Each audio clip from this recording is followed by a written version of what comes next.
आइए आप सभी लोगों के सामने एक ऐसा टॉपिक पेश किया जा रहा है जिसके बारे में आपको बहुत सारे क्वेश्चन एग्जाम में मिल सकते हैं। टॉपिक का नाम है एसिडिटी ऑफ कार्बोक्सिलिक एसिड। इसका मतलब है कि कार्बोक्सिलिक अम्ल की अगर हम बात करते हैं तो कार्बोक्सिलिक अम्ल में हम देखेंगे किस कार्बोक्सिलिक अम्ल की स्ट्रेंथ यानी प्रबलता ज़्यादा होगी और किसकी कम होगी। तो मैग्नीट्यूड आपके सामने हम कुछ पेश करेंगे स्ट्रेंथ ऑफ कार्बोक्सिलिक एसिड। एक तरीके से इसको हम आसानी से समझ सकते हैं एप्लीकेशन ऑफ इंडक्टिव इफेक्ट। जब हम इंडक्टिव इफेक्ट की बात करते हैं तो इंडक्टिव इफेक्ट का ये एप्लीकेशन है, उस पर भी आप आसानी से समझ सकते हैं। पहली चीज, कार्बोक्सिलिक अम्ल एसिडिक है, ऐसा क्यों, ये आप देख रहे हैं।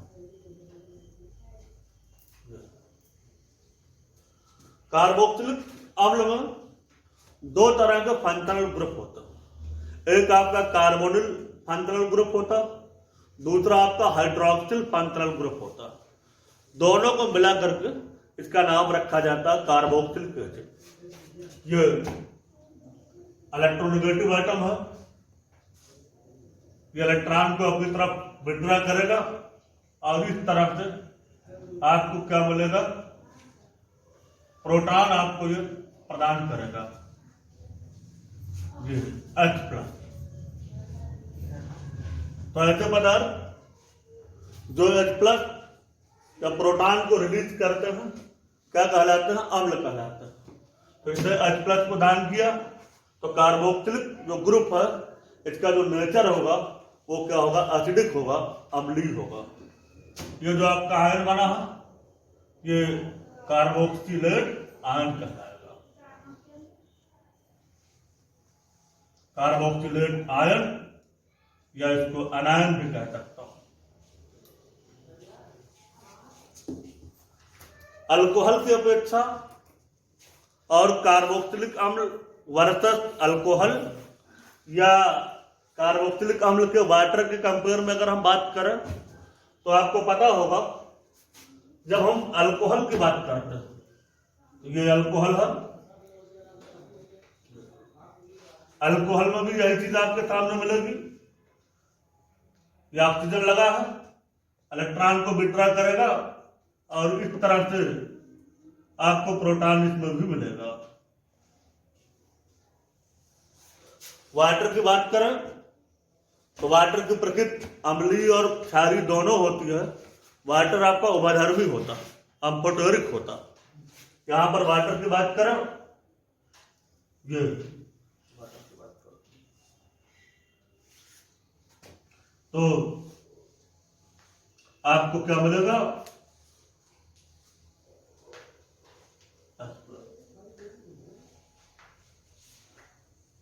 ये तीनों लोग आपको H+ आयन रिलीज कर रहे हैं तो ये तीनों एसिडिक हैं। जब ये तीनों एसिडिक हैं, आप कंपेयरिंग करेंगे इन तीनों में एसिडिक पावर किसका ज्यादा होगा। ये जो आपका बन रहा है कार्बोक्सिलेट आयन बन रहा है, ये बन रहा है अल्कोक्साइड आयन। ये आपका अल्कोक्साइड आयन है और ये आपका हाइड्रोक्साइड आयन है। तो जब हम अल्कोक्साइड आयन की बात करते हैं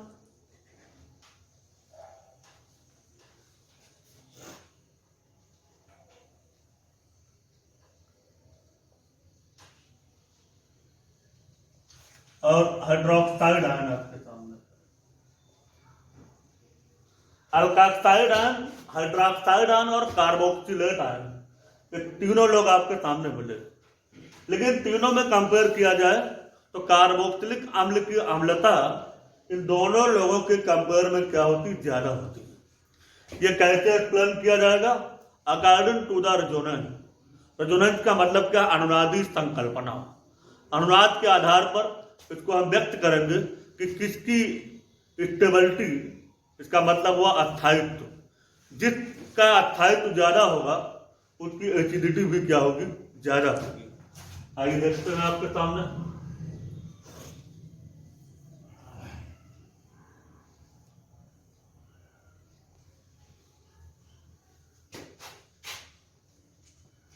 बात करता हूं कार्बोक्सिलिक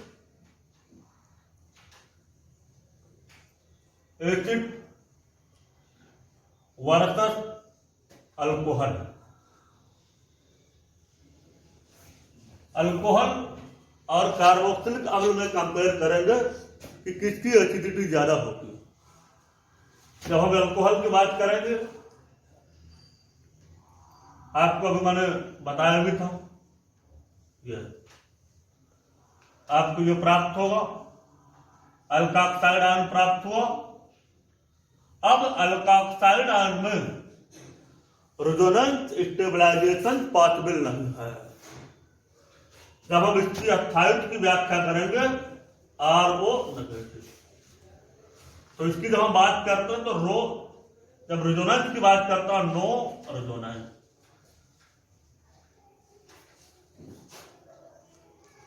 अनुनादी संरचनाओं की जब हम बात करेंगे तो उसमें आपको किसी तरह का कोई अनुनादी संरचना प्राप्त नहीं होगा। जब हम बात करेंगे दूसरी कंडीशन में, आपके सामने ये लेता हूं कार्बोक्सिलिक अम्ल,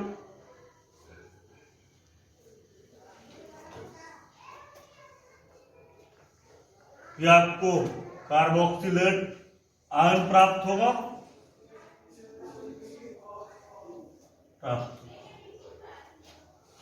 अब कार्बोक्सिलेट आयन रेजोनेंस स्टेबलाइज हो जाएगा।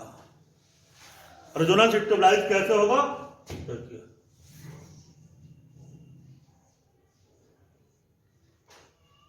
ये आपका नेगेटिव चार्ज है। रेजोनेंस स्टेबलाइजेशन अनुनादी स्थायित्व, ये इलेक्ट्रॉन को प्रदान करेगा। यहां पर बांड आपका बन जाएगा डबल, ये वाला बांड आपका क्या होगा? टूट जाएगा।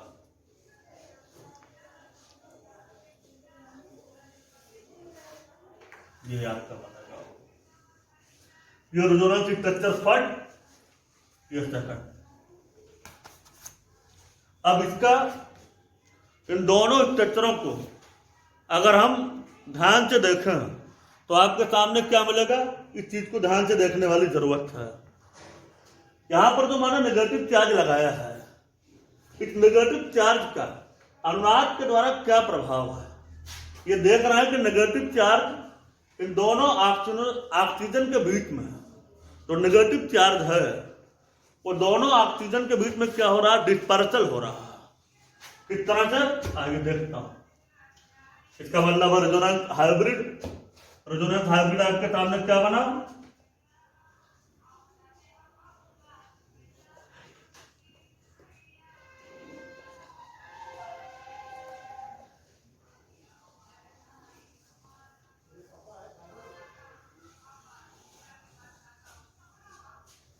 ये क्या मिला आपके सामने?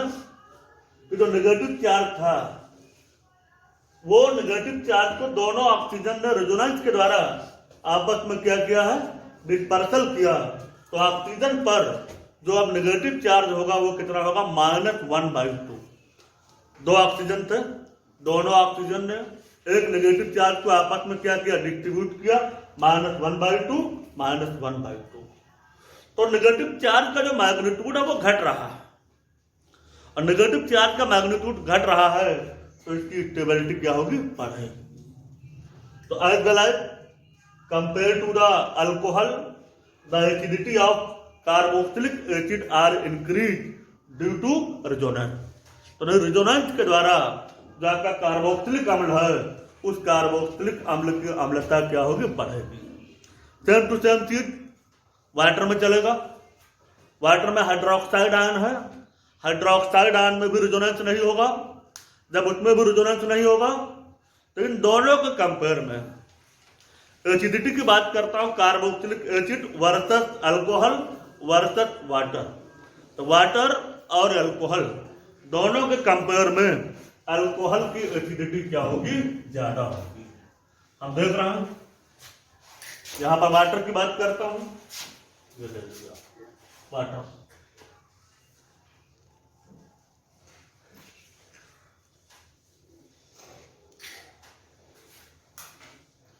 वाटर की बात करूंगा तो वाटर में भी रेजोनेंस स्टेबलाइजेशन पॉसिबल नहीं होगा। तो इन दोनों के कंपेयर में आपको कार्बोक्सिलिक अम्ल की एसिडिटी क्या होगी, ज्यादा प्राप्त होगी। आप सभी लोगों को, अगर मेरे इस वीडियो को आप लोगों ने पसंद किया तो इसको लाइक करें, सब्सक्राइब करें और ज्यादा से ज्यादा लोगों को शेयर भी करें। अभी इसका सेकंड पार्ट आपके सामने कल बताया जाएगा। सेकंड पार्ट आपके सामने क्या होगा, अभी तो इसकी एसिडिटी है वो इलेक्ट्रॉन विड्रॉइंग ग्रुप और इलेक्ट्रॉन रिलीजिंग ग्रुप के द्वारा क्या होगी, प्रभावित होगी।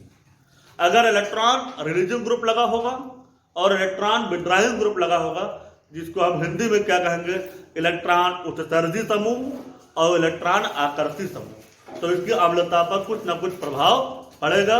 इसको देखने के लिए आप मेरे वीडियो को देखते रहें। कल आपके सामने ये सेकंड पार्ट का वीडियो आपके सामने उपलब्ध होगा।